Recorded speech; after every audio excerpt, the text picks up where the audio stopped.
Boa tarde a todos.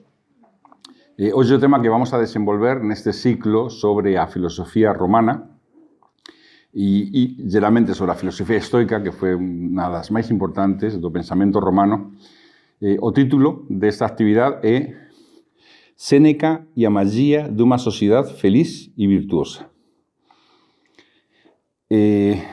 Séneca é un dos grandes filósofos estoicos.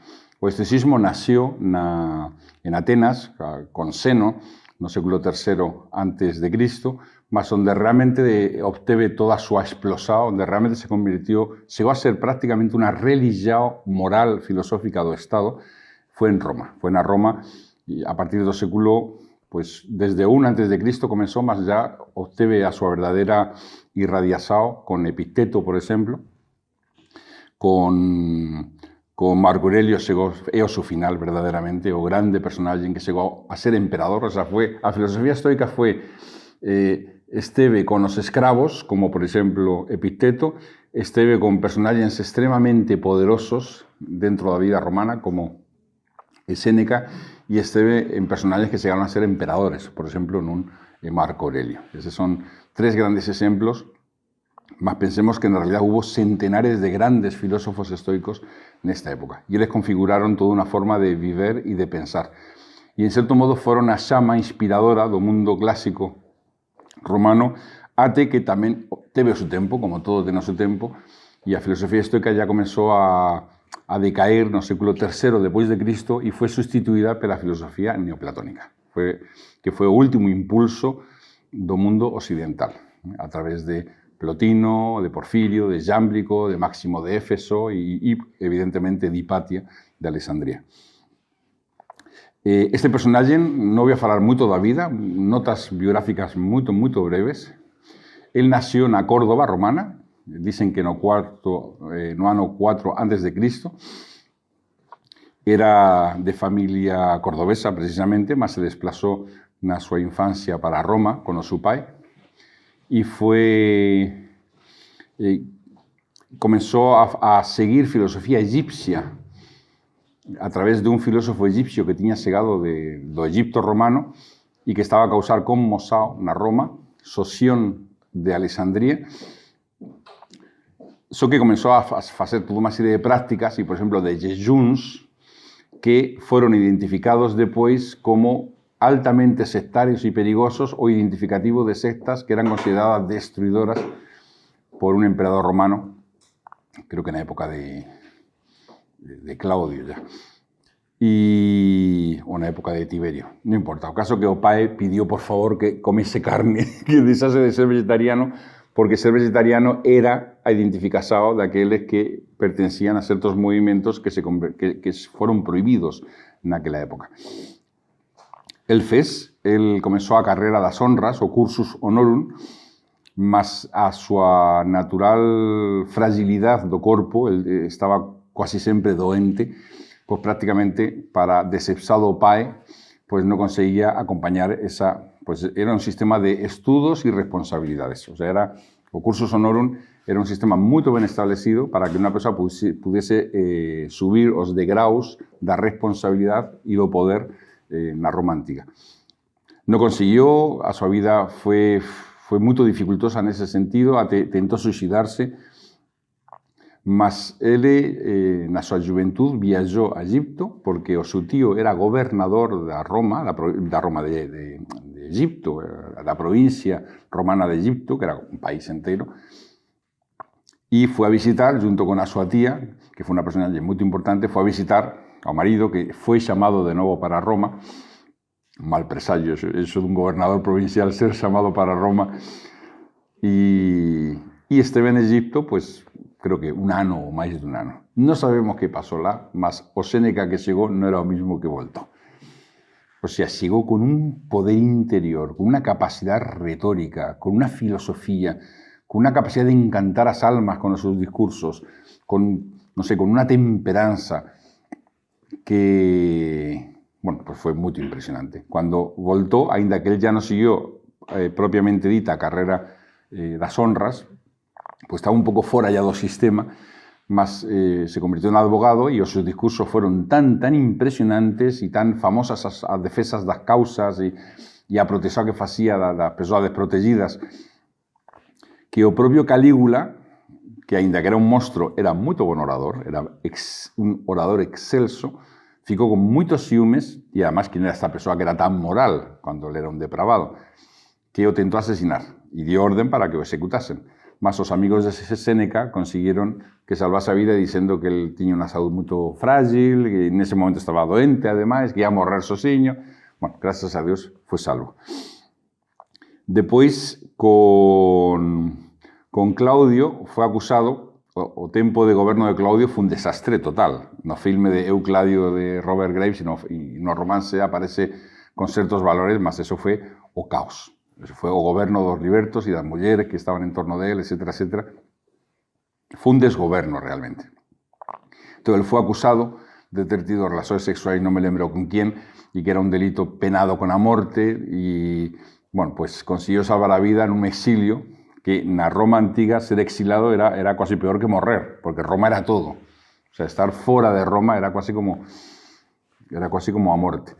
Y fue exilado, y después tuve que explicar a Mae que no era por culpa de él, que él no tenía cometido ningún delito contra Roma, en la famosa consolação a Mae, que fez a Elvia, y se pasó varios años exilado. Mas retornó llamado por Agripina, que quería como emperador a Nero y para que fuese su tutor. Él ya estaba fora do cursus honorum, mas era unha das personaxes máis importantes de Roma. E ele, con certas reticenzas, porque él tiña tido varios presagios e aínda varios soños moito desfavoráveis para asumir esta responsabilidade. Mas finalmente aceitou. Y observó ao joven y vio que no joven estaba o monstruo en potencia. Estaba lá. Mas él pensaba que quizás con a súa filosofía e con unha boa formación e con un aconsellamento conseguiría que saíse o mellor del. E efectivamente saiu. E se convirtió no preceptor do emperador e os primeiros 5 anos foron de perfecto goberno. Él debía ter 17 e 5, 22 anos, máis ou menos. Nero. Y él era aconsellado por Séneca y ahí escribió un texto que fue, si no lembro mal, lido diante do Senado, que era os 5 anos de clemencia, 5 anos de felicidad con o emperador. Bon, o discurso de clemencia do libro é moito interesante porque explica como un gobernante, e especialmente un emperador, ten que ser clemente, mas curiosamente fala de todo o que va a suceder depois. O sea, como si él ya tivese temores do que podía suceder e do que de facto sucedió.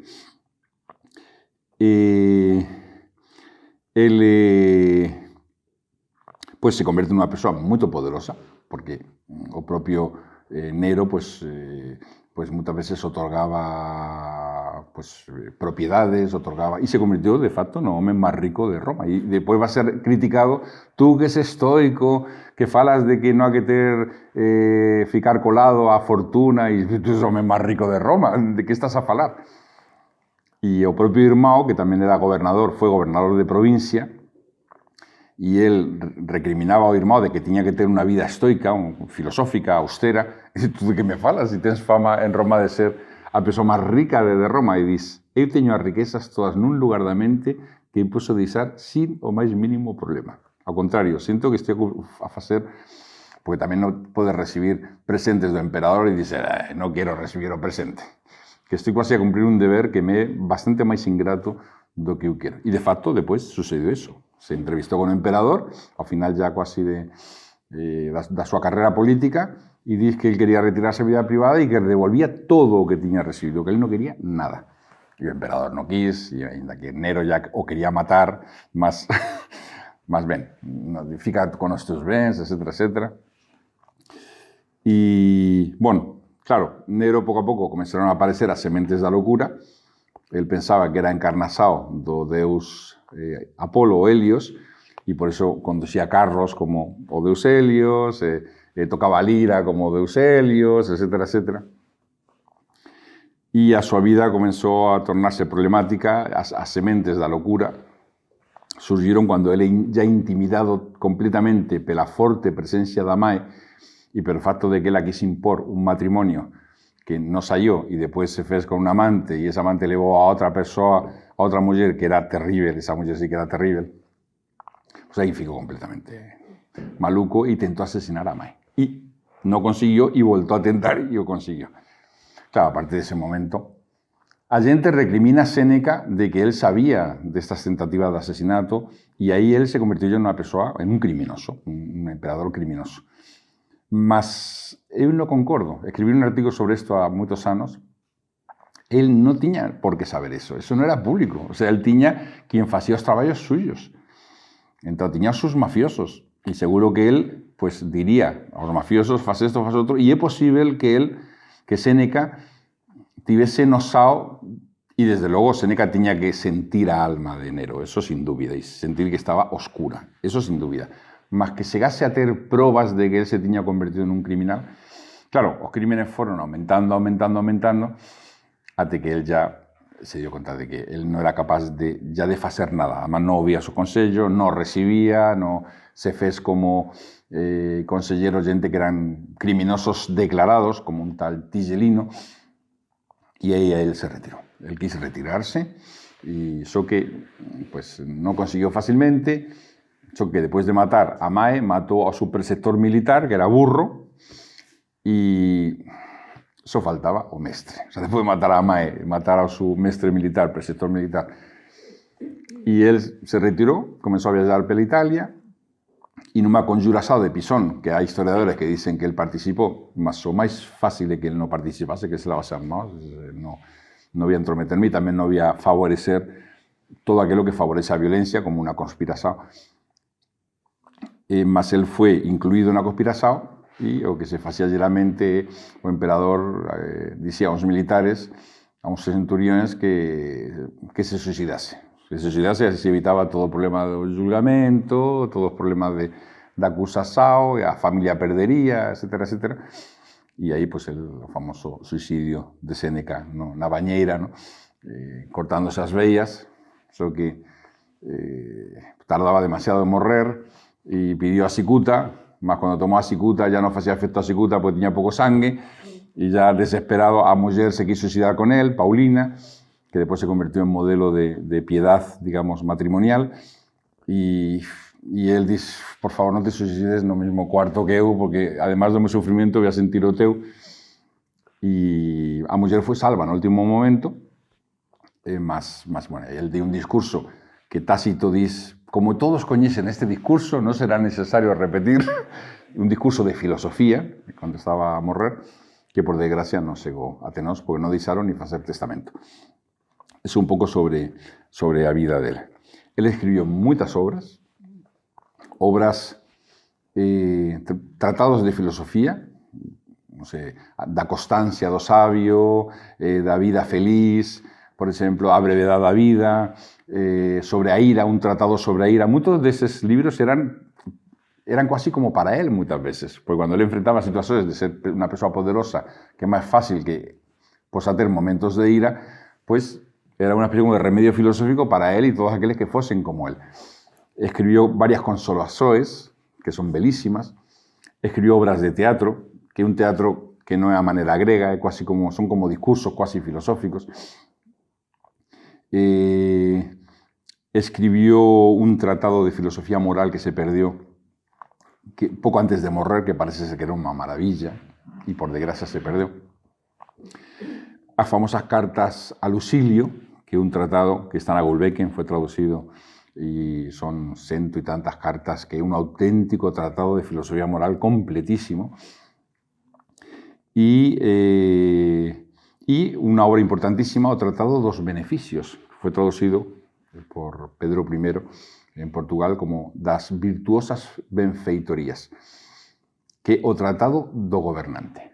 O sea, a magia do poder é otorgar beneficios.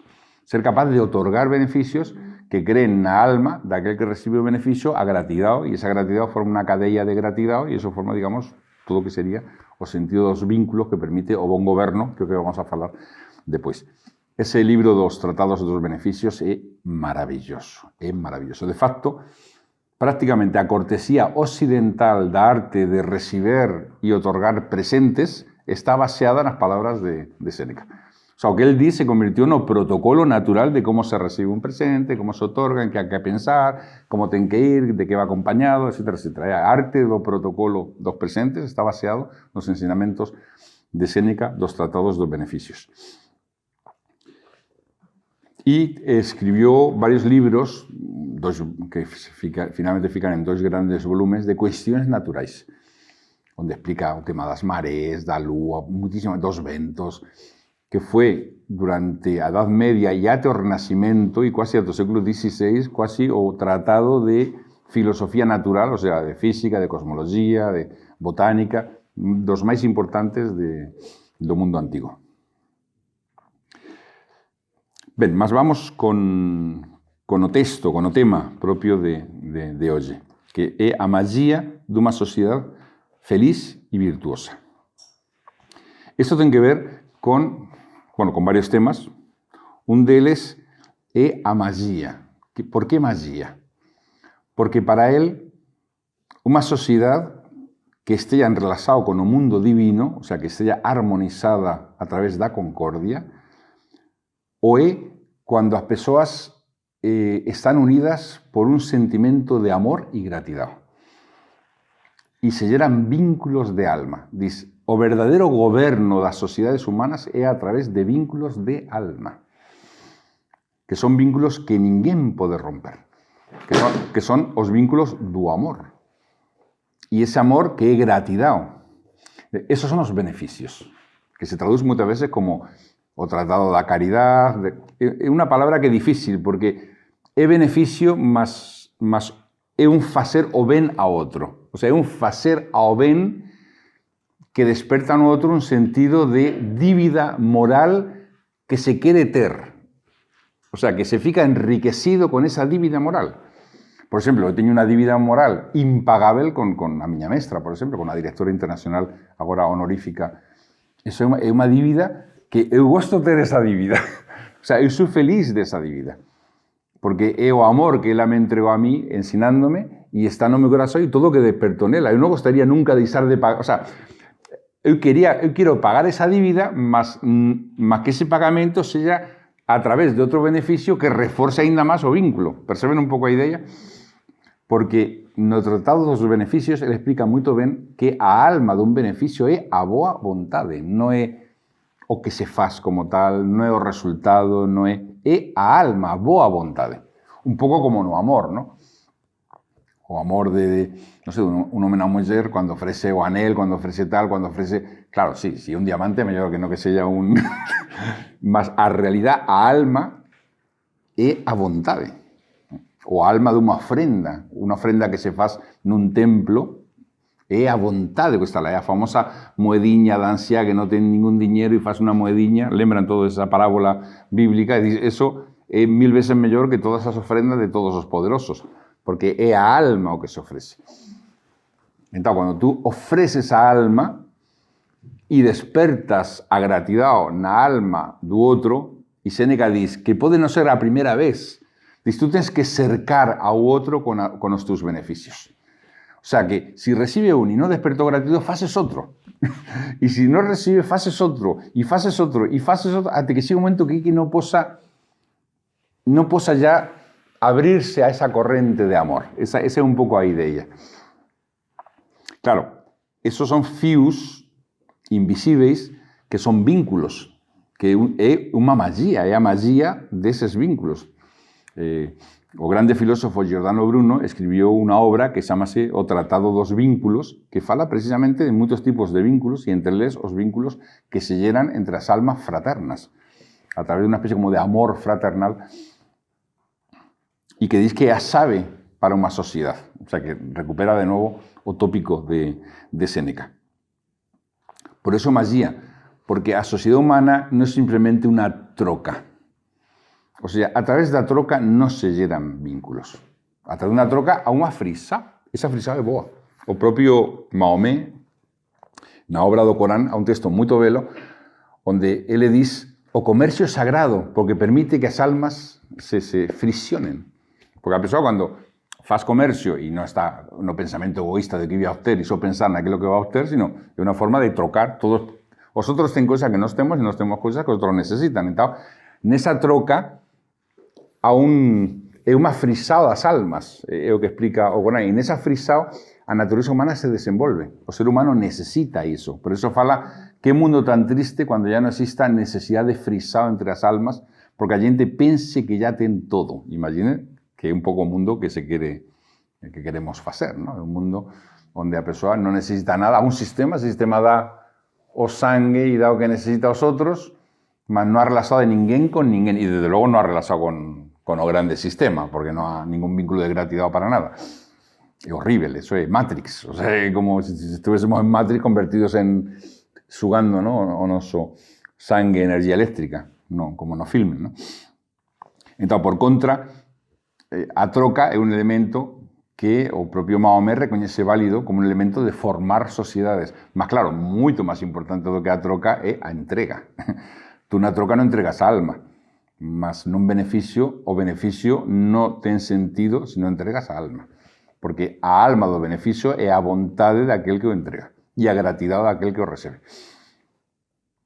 Entón, iso o que va é creando fios que son irrompíveis, que ten unha natureza de armonización, de natural fidelidade, porque é a fidelidade do amor, non unha fidelidade forzada. Isto non é tipo feudalismo, isto sí é importante, non é o feudo. No sistema germánico, tú entregas para que goberne, eu te doy esta terra, tú gobernas, mas tú es leal a mí. E cando sea necesario, e te chame, tú respondes. E non é o mesmo, porque e há un juramento aínda, o juramento do feudo, mas non é o mesmo, porque cá há unha necesidade de que o outro se faça cargo ou que cumpla unha función, e no beneficio, aquel que otorga non necesita nada do outro, nada, ni pode necesitar nada do outro, é un acto de puro amor. Ese vínculo despois tú podes facer de novo con él ou con outro, y en resposta, e se va creando unha especie como de sociedade de diamante, mas non há unha idea de crear unha sociedade jerarquizada en base á dependencia. É máis semellante ao que sería a transformación do carbón en diamante. Vocês saben que o carbón se pode transformar en diamante. De facto, o diamante artificial fazese desa maneira, o diamante industrial. Tens que expor a grandes temperaturas e a grandes presoes carbono. Ese carbono geralmente se vaporiza e comeza e tens que ter unha semente de diamante. Sin esa semente de diamante, o carbón non pode convertirse en diamante. Sempre tens que ter unha semente. Esa semente, claro, cando non existía diamante industrial, a primeira semente debe ser un diamante natural. Unha vez que ya tens un industrial, pode ser un industrial. Entón, o que faz o carbono é se va reestructurando en esa temperatura, en esa presión, e aquilo que sucede na natureza, quizás en millóns de anos, con moita temperatura e moita presión, e con certo control, vas consiguiendo facer en menos tempo. En moito menos tempo. Mas que o que faz? O que faz o carbono é alinearse, o sea, crear vínculos. As moléculas de carbono van creando vínculos, que son enlaces químicos, con o diamante neste caso, o sea, con carbono, elemento químico, en la forma de diamante, até que todo é un diamante. E sendo un diamante extremadamente duro, transparente, e ten as propiedades que ten o diamante. E o diamante foi símbolo do corazón do Buda, foi símbolo da virtud máis perfecta, foi símbolo de todo o máis válido. Mas, curiosamente, o diamante é só unha molécula. O sea, se eu teño un diamante, ese diamante é só unha molécula. Non son moitas moléculas juntas, como o carbono, o grafito. O grafito son moitas moléculas juntas, por eso, cando se escribe, se desas camadas, esa camada é o que se va deixando detrás. Mas un diamante é unha molécula e por eso é tan difícil romper. O sea, tan difícil e tan duro, ¿no? É o máis duro que existe na natureza. Entón, o proceso da magía deses vínculos é como unha sociedade que de carbón, grafito, se converte en unha sociedade de diamante. Mas os vínculos se van facendo un a un. E non se facen de forma legislada. Non se pode legislar iso. O sea, unha das grandes mentiras, segundo a miña opinión, pelo menos, da nosa sociedade é vendernos, es que nos venden sociedades utópicas para solventar os problemas que temos que solventar, facendo todos os esforzos chis de unha maneira frente aos problemas que ten o mundo e en, non sei, a Agenda 2030, por exemplo, todos coñecen. Na Agenda 2030 ter solventado todos os problemas e ven os, creo que son 17 tópicos que hai que solventar. Sí, que hai que legislar, que todos somos sensibles dos problemas, mas é que a solución dos problemas está no corazón humano, non está na solución formal. O formal ten que vir depois, non antes. E iso é moito bonito, mas iso é unha utopía completamente. Conseguir que para o 2030 desapareza o fome do mundo. Bueno, isto comenzou en 2015. O fome nestes 5, 7 anos aumentou enormemente, enormemente. Que as sociedades dependan menos do outro dos objetivos, dos gases ou do petróleo, dos elementos contaminantes da terra. Con todo o que pasou agora da guerra de Ucrania, quien está a facer así con as mãos son as industrias petroleras. Van a gañar infinitamente máis do que antes. E a dependencia do petróleo se tornou muitísimo máis do que antes. O sea que eso é como unha declaración de intenções que non ten moitas veces raíces profundas. No digo que no sea válido siempre que vaya acompañado do que realmente é válido, que é a transformación da alma humana, a transformación do corazón humano. Aí está o núcleo de carbón que se pode convertir en diamante. E se eso se converte en diamante, todo o demás se solventa. E rápido, además, e moito rápido. Só que, claro, o que nos venden ese mundo futuro máis belo, máis realizado, só hai que ver quiénes son, con perdón.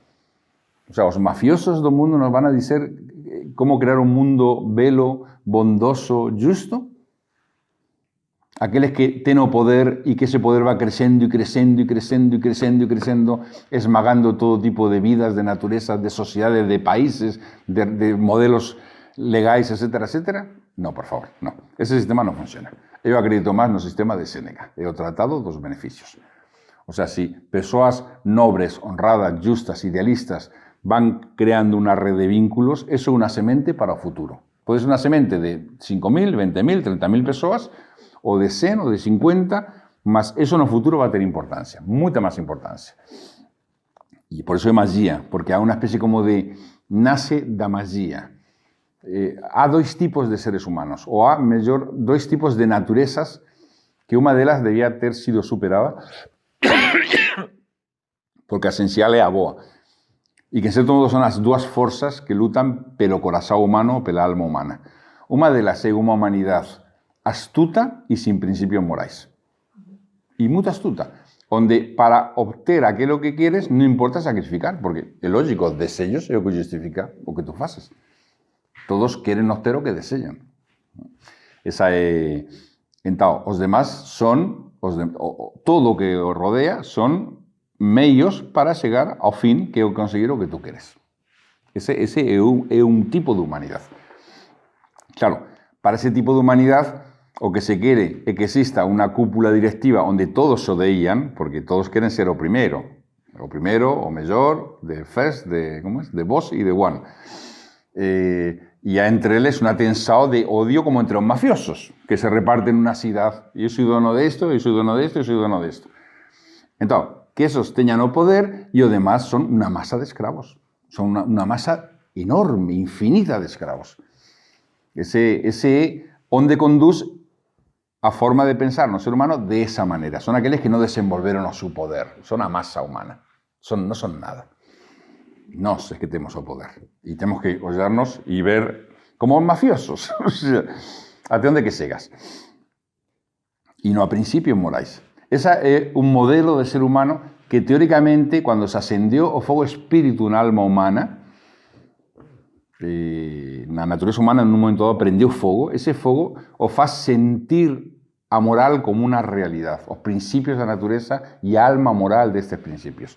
E o facen sentir a todos os seres humanos como irmãos. E aínda máis, pode chegar a facer sentir a toda a vida como irmá. O sea, sentir a grande corrente de armonía que o baña todo e que faça que a propia natureza humana seja unha responsabilidade dun para con outro, e o misterio do outro, e a responsabilidade diante do outro, e non usar a outro como medio para os teus fins. E como o outro é un fillo de Deus ou un Deus, como diría Platón, que está a dormir na alma humana e que hai que acordar. E que a educación é iso precisamente. Non é a manipulación, non é a formatación.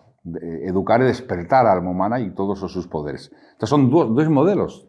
Só que un deles é o modelo que permitió crecer a civilización. O sea, que permitió a arte, que permitió a ciencia, a procura da verdade, a xente se sacrifica na procura da verdade. Todos coñecemos a historia da vida dos grandes cientistas. Ou aqueles que se preocupan pela justiza, xente sacrificada toda a súa vida para implantar o Código Civil a maneira napoleónica, mas en Portugal. Unha persoa que quemou a súa vida niso. O sea, todo o avance das civilizacións e das nosas institucións son idealistas que se quemaron nese fogo. No fogo do ben público, no fogo da verdade, da justiza, do ben, da beleza. O sea, se quemaron total, se quemaron a súa vida neso como ofrenda. Entón, claro, se retiramos esa conexión con o mundo celeste, que é onde viven os arquetipos de Platón, o ser humano se converte en un animal astuto. O animal astuto. Entón, unha sociedade baseada nos beneficios, a maneira como diz Séneca, é o modelo baseado no mellor da natureza humana.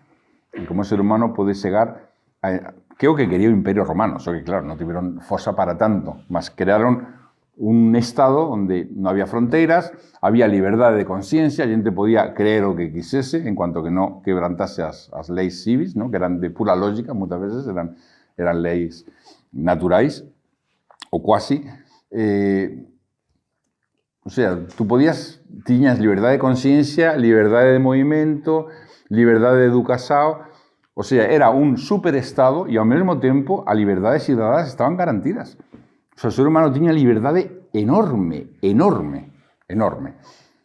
O sea, non había o sentido de un estado que quere formatar ao individuo para nada. Había as escolas de oratoria, as escolas de formación, a xente podía enviar ou non enviar. Se a xente non quería enviar ou a familia non tiña dinero, sempre había filósofos que se dedicaban a ensinar de forma gratuita, e se non quería a familia enviar, pero que fose, bueno, o pai tiña o dereito de patria potestade. O sea que as liberdades cidadás nunca se coñeció na historia que temos occidental, pelo menos, unha conjugación de un estado forte e ao mesmo tempo unha persoa libre, moito libre, que para nós é difícil conceber iso. Como pode ser? Entendemos o estado dictatorial, o totalitario, o liberalismo completo, onde o estado é simplemente un árbitro e si é necesario. E non entendemos que a xente pode crear unha familia ou unha especie como de civilización familia, onde todos se sentan como unha colmella gigantesca. Eso é difícil de entender. Bon, máis elementos onde se falan desa sociedade feliz e virtuosa. Primeiro hai que entender o que é felicidade e a responsabilidade do político. Séneca, como Aristóteles, dicía que a misión do gobernante é a procura da felicidade e do desenvolvimento moral dos cidadãos. Esa é a finalidade, non a outra finalidade.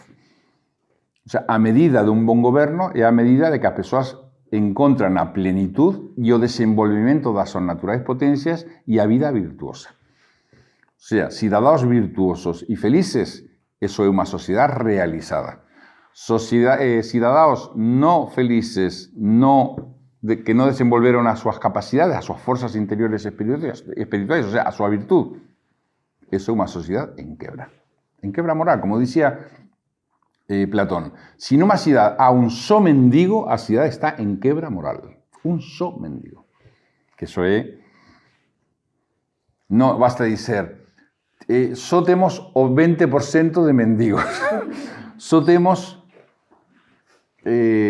non, a pobreza, no, a educación, a xente ya ten educación, só há tantos millóns de que non saben ler. Claro, a porcentaxe é pequeno, mas é que non se mide por porcentaxe, se mide por unidades absolutas.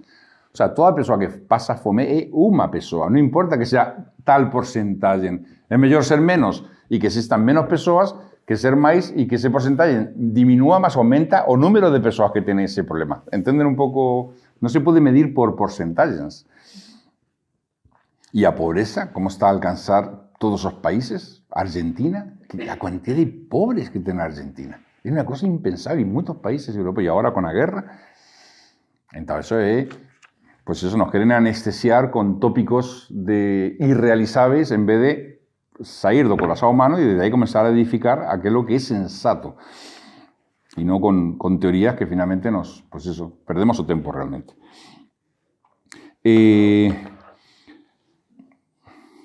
Bueno, hay otros elementos, otras obras donde Séneca fala eso, cómo forjar una sociedad feliz y virtuosa. Por ejemplo, A brevedad da vida, otra obra muy importante, porque a brevedad da vida es cómo hacer que una vida sea plena, que no es que dure más tiempo, sino que durando o que dure haya segundo a virtude. Dice, as persoas, cuando son virtuosas, piensan que a palabra virtud romana no es exactamente igual que a que nós conocemos. A virtus ven da raíz vir, que significa fuerza interior, fuerza espiritual, un poder espiritual interior. Las virtudes eran una especie como de familia celestial de poderes que vivían no corazón humano, o que viven no corazón humano, y que están todos en perfecta concordancia. O sea, cada uno de ellos evoca a todos los otros. No momento que esas fuerzas están presentes en la alma humana y se desenvolven, levan de forma, como decía Aristóteles, de forma inexorable a felicidad. Ao contrario, a carencia de estas virtudes y los buracos que se llenan, ¿no? Y las florestas que surgen en esos buracos, levan, por muy poderosa que sea la persona, a grande infelicidad. O tirano se odeia a sí mismo tanto como odeia ao mundo. O sea, no se quiere a sí mismo y no es feliz, sin duda. Ainda que sea, entre aspas, y aparentemente poderoso. Entonces, esta brevedad da vida explica cómo que a vida no es breve, a vida, por poco que dure, si no gastamos a vida no sé, en opiniones que nos llevan a caminos tortuosos y absurdos o fantasiosos, o en procuras de paisoes o de gostos que después ficamos arrepentidos pelo tempo perdido. O sea, si temos a vida que é controlada pela nosa vontade, a nosa sabiduría, o noso discernimento, a nosa prudencia, a temperancia, cando a vida sigue ese camiño, aínda que morramos jóvenes, morremos con plenitud. E vivemos porque vivimos con plenitud. Si non facemos así, da igual, porque cando chegue o momento fatal, o aproximado momento fatal, o aproximado de velhice, vamos a considerar que perdimos o tempo da nosa vida. Entón, claro, como se faz unha sociedade feliz? Pois que a xente encontre o sentido da vida, perciba o sentido da vida, seja alertado sobre os elementos que o afastan do verdadeiro sentido da vida e a persoa sinta, viva iso no seu corazón. Outro libro onde se desenvolve moito ben o tema como se faz unha sociedade feliz e virtuosa é A constancia do sabio. A constancia é unha virtud regia. De facto, se diz que a constancia é ouro entre as virtudes. Quizás seja unha das virtudes superiores ou a virtude, desde logo, dos príncipes e a virtude dos gobernantes. De facto, a constancia era atribuída aos reis na antigüedade. Era a virtud que tiñan que ter os reis. Ser inflexíveis na súa recta conducta independentemente das tormentas, independentemente das tentações ou independentemente das areias movedizas. Séneca sabe que exigir a constancia ao povo ou a xente, en geral, é difícil e é mellor non exigir. Porque se o povo é inconstante. Por definición, é inconstante, como as marés. Son movidas pelas emoções, pelas sensações, pelas paixões. Mas o sabio, que debe encarnar a virtud da constancia, debe conseguir armonizar aos cidadaos, ao povo, de maneira que encontren satisfazao, alegría, en aquilo que é natural dentro da condición humana, non fora da condición humana. Mas para eso o gobernante ten que conquistar dentro de sí. O sea, si él non conquista a constancia, non pode, vamos a dirigir as persoas. Porque as persoas, nos seus conjuntos, nos seus grandes conjuntos, son movidos pelas emoções de unha forma moito determinante. E aquel que goberna ten que facer as cousas segundo o deber, segundo a natureza, segundo a armonía, non segundo as emoções o que hoxe é válido amañá non é válido. E que hoxe é un pavón e depois é un verme. E que se ven, o sea, que non deixa ver como son as cousas realmente. Entón, é unha obra importante, moito importante. E outra obra moito importante para este tema é o libro da Clemencia. Da Clemencia é un pequeno tratado que corresponde aos 5 primeiros anos do goberno do emperador Nero, antes de que despertase as sementes de locura que despois despertaron e creceron, e vaya si creceron. É un pouco triste ler, porque está a elogiar a Nero. Tú, o emperador, que tes sido constante, e o tiña feito. Os 5 primeiros anos foron un exemplo de constancia, claro, estaba protegido pelas asas de Séneca e de Burro, que eran 2 almas, e toda a pléyade de filósofos con que Séneca rodeou a Nero, non eran só eles dois. Moitas almas, el procurou almas nobres por todo o Imperio Romano e os convirtió en unha especie como de pequena corte deste joven. E explica, pois, é un tratado de como debe ser o gobernante, o rei, nese caso o emperador. El usa o sistema do Imperio Romano que está tirado do modelo egipcio. De facto, é cando Roma coñece a Egipto cando asume a forma do imperio. Antes foi monarquía, na época etrusca, depois na república, con un tirano, Tarquinio, e a violação de Lucrecia, saíron, ¿no? E creo que asesinaron ainda ao tirano, o tiraron fora da cidade, e comezou na república, e eles, eso de que o goberno estivese só nunha persoa, tiñan un medo atávico, ancestral, a iso. E iso provocou depois o facto do crecimento de Roma, de que Roma se convirtió de ser unha cidade a ser, un imperio, ainda non tivese o nome de imperio, e encontrar unha forma de organizar as leis e a sociedade de maneira que fose armoniosa para que ya non podía ser regida pelas leis da Roma antiga. Era necesaria unha revolución interna.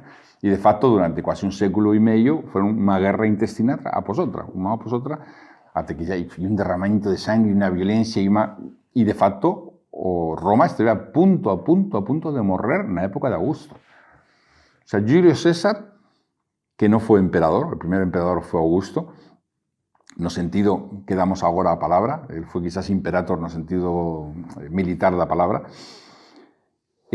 gracias a Augusto, o sea, gracias a visao de Julio César, que non quería por unha cidade privilegiada en todo o Imperio Romano, mas a visao de Augusto era diferente, e gracias ao bon facer avisao e ao bon facer de Augusto, que gerou 40 anos de paz, depois dunha guerra civil que foi necesaria completamente, él reestructurou todas as leis e creou un sistema orgánico legislativo moito máis moderno que aguantou durante outros quasi 400 anos. Que eso foi un milagro. Entón, todavía estaba en proceso de compulsado. Pois ben, o contacto con Egipto levou a idea de que unha sociedade pode ser como un organismo vivo exacto. O sea, que ten que ter unha unidade. E que ten que haber unha persoa que canaliza as forzas celestes desa unidade. Esa persoa ten que ser, ao mesmo tempo, unha persoa extremadamente justa, extremadamente valerosa, extremadamente prudente, ten que ter toda unha serie de virtudes que non sempre é fácil encontrar aquí nas teña, mas é un risco, porque se é injusto, ou se faz mal uso do seu poder, que iso ser injusto, pois é un pouco desastroso, ou pode ser moito desastroso. Por outro lado, o Imperio Romano conseguiu un sistema de instituzao, de crear unhas institucións tan estáveis que podían resistir emperadores locos. O sea, podían pasar varios emperadores locos e o barco continuaba e continuaba e continuaba. Eso foi unha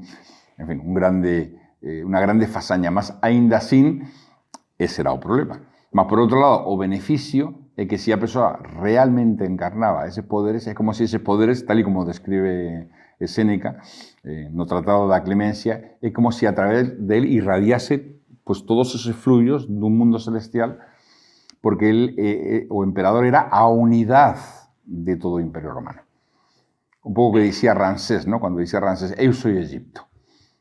No era un acto de soberbia, é que realmente él é como se a súa vontade fose a vontade de toda a sociedade, convergendo rayos desa unidade nel e estando ao servizo da sociedade. Porque, como diz, o emperador é o máximo servente de todos, Aquilo que é lícito en cualquier persoa do Imperio Romano non é lícito no emperador. Cualquier persoa pode ter palabras destemperadas, ¿no? En algún momento, iradas. Palabras iradas nun emperador, eso faz tremer a terra. O sea, cualquier persoa pode ter a súa vida privada, ben, a vida privada dun emperador, no momento que sai á rúa, no vida privada. E, bueno, muitísimas cousas de liberdades que podría ter cualquier persoa, e non só eso, na mentalidade antiga o emperador tiña que poder ouvir as reclamações de cualquier individuo de toda a sociedade. Que eso pasou depois á realeza, ¿no? Os reis medievais tiñan o deber de ouvir a cualquier persoa que chegase a eles do reino. E tiñan o deber de ouvir. E, en fin. E iso se manteve en algúns lugares, por exemplo, en Estados Unidos se manteve durante moitos dos primeiros chamados pais fundadores da patria. Abraham Lincoln, por exemplo, se pasaba 4 horas diarias ouvindo a gente a facer reclamações e apuntando e a ver como podía favorecer máis alén do sistema establecido, porque geralmente eran cousas que se tiñan saído fora do sistema. Entón, no Tratado da Clemencia, ele explica un pouco como é isto, en que consiste ese deber e como a máxima virtud que pode ter, neste caso, o gobernante, é a clemencia. A clemencia é, máis ou menos, dizer, se fose necesario castigar, que o que senta aquel que aplica o castigo é que se fase dor nele.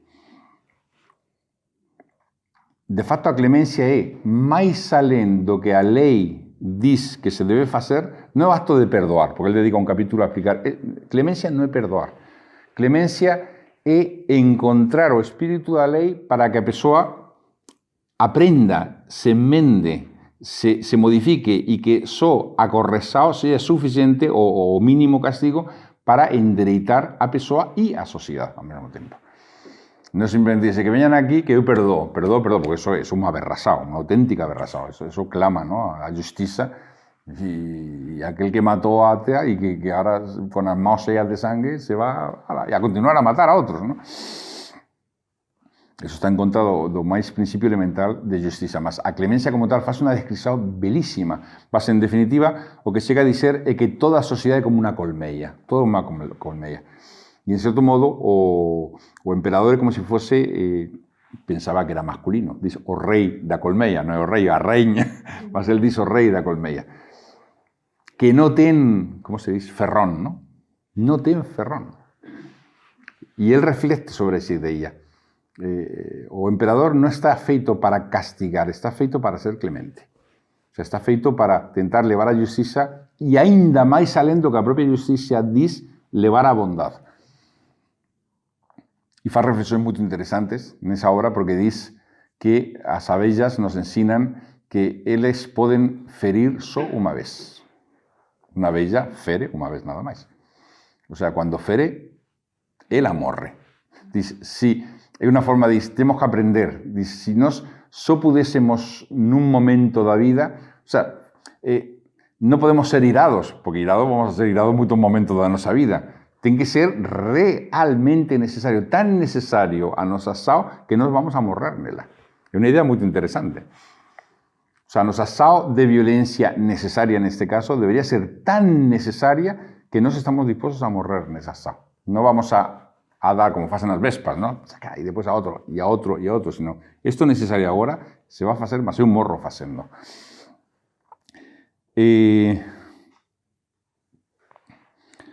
Bon, para terminar, voy a leer algunas das máximas que están tiradas de moitas pocas, que están tiradas do libro da Clemencia e que son belísimas. Todo o libro é unha sucesado de frases lapidarias, non só lapidarias de como están esculpidas, mas lapidarias para pôr na pedra e ter presentes sempre. Son sublimes, realmente sublimes. Diz, non se encontra premio a virtud fora de la mesma. A virtud non é para. O acto máis deshonesto que pode haber é unha persoa que sea virtuosa para conseguir o que quere. Que é un pouco como se vende a virtud no mundo moderno moitas veces. Si é que si es virtuoso vas a obter A, B, C. Tú non tens que obter nada. Si queres para obter A, B, C ser virtuoso, estás a prostituir a virtud. Estás a usar a virtud non como un fin, ni como un medio de realización. Estás a usar a virtud como un medio de conseguir o que quieres. Estás a mentir, estás a mascarar as tuas intenções. Então, non há premio salvo nela mesma.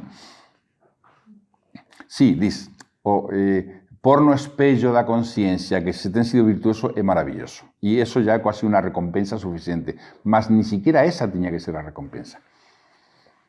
O que os outros recoñezan que fixeste ben, mas non, porque os outros é tú que ten que recoñecer. Ni siquiera tens que recoñecer, tens que ser virtuoso. O sea, ni siquiera tens que recoñecer que fuiste virtuoso. Simplemente tens que ser virtuoso. Outra moito boa. Unha forza poderosa non ten gloria ni honra, sino en cuanto pode ser útil. Está a falar, neste caso, a forza dunha sociedade. A forza dos gobernadores, a forza das leis, a forza de... Todo eso, esa forza é válida por si é útil, se non é útil non vale, ao contrario, é un perigo. Non ten gloria ni honra se non se usa para ser útil. A forza nas sociedades humanas só é válida se é para ser útil. E, desde logo, non con promesas... Me estou a lembrar agora de un dos máis millonarios do mundo que prometió que va a deixar aos seus fillos só unha 10ª parte da súa fortuna e que o resto va a ser para asociações.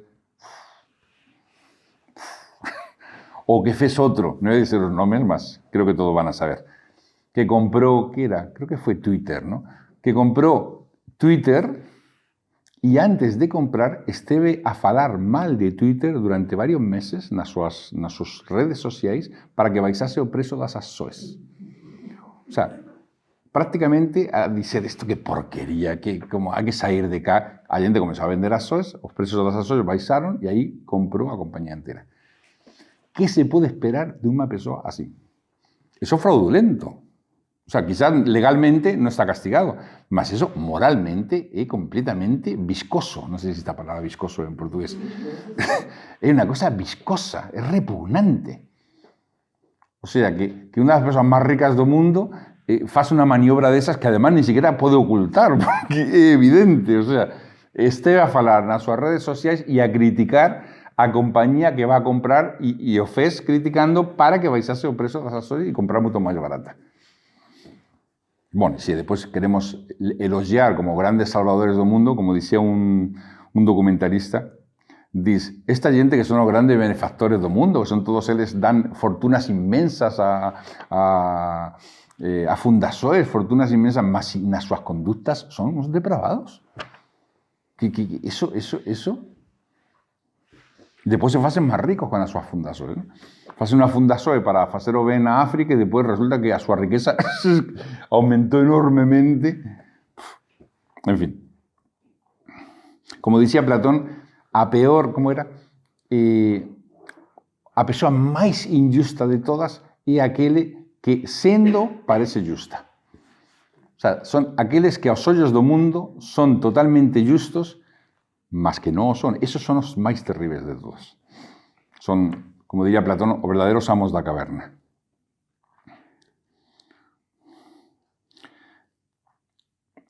Diz, unha forza poderosa é unha chicotada, un azote, non sei se... un poder grande que só é apto para danar, para danificar. O sea, que si non é útil... Cuando una forza grande non é útil ao ben público, geralmente se convierte en unha maldición para todos. A vida se arranca a un superior, mas no puede darse sino a un inferior. Esta es una idea muy interesante de la mística egipcia y la política egipcia, que tiene que ver con o todo y as partes. O sea, a vida se puede arrancar a un superior.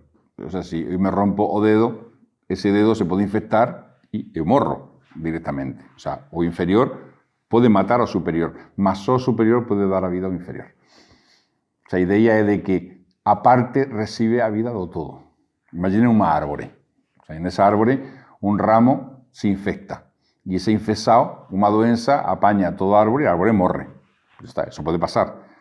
Mas a vida do ramo só pode ser otorgado pela árbore. O sea, non há outra posibilidade. É a unidade a que dá vida ás partes, ao organismo. Só a unidade da vida permite que o organismo se desenvolva. Só. No momento que se rompe esa unidade, se acabou.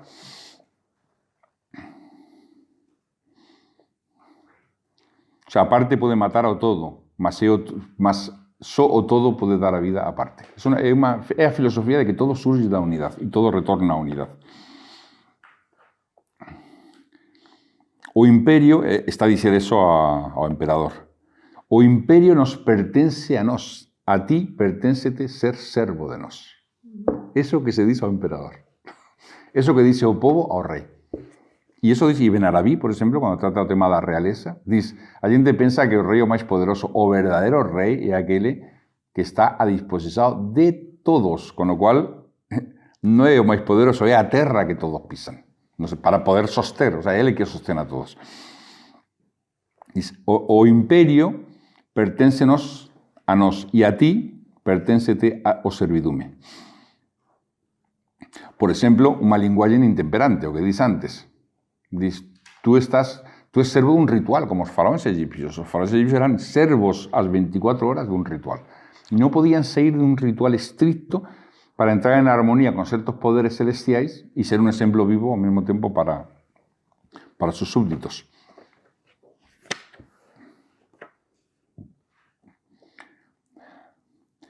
Dice, o espírito humano é naturalmente rebelde e lutando contra os obstáculos e a contradizao, mellor sigue que se deixa levar.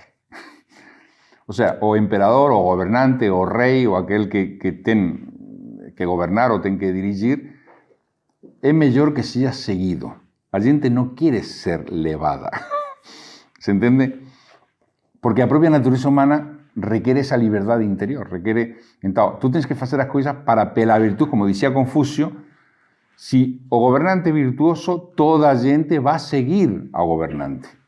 Non hai que impor nada. Naturalmente a sociedade se vai a ir armonizando naturalmente. Desde o gobernante, a través dos homens yu, os nobres de alma, e depois, pouco a pouco, a sociedade lentamente se va armonizando.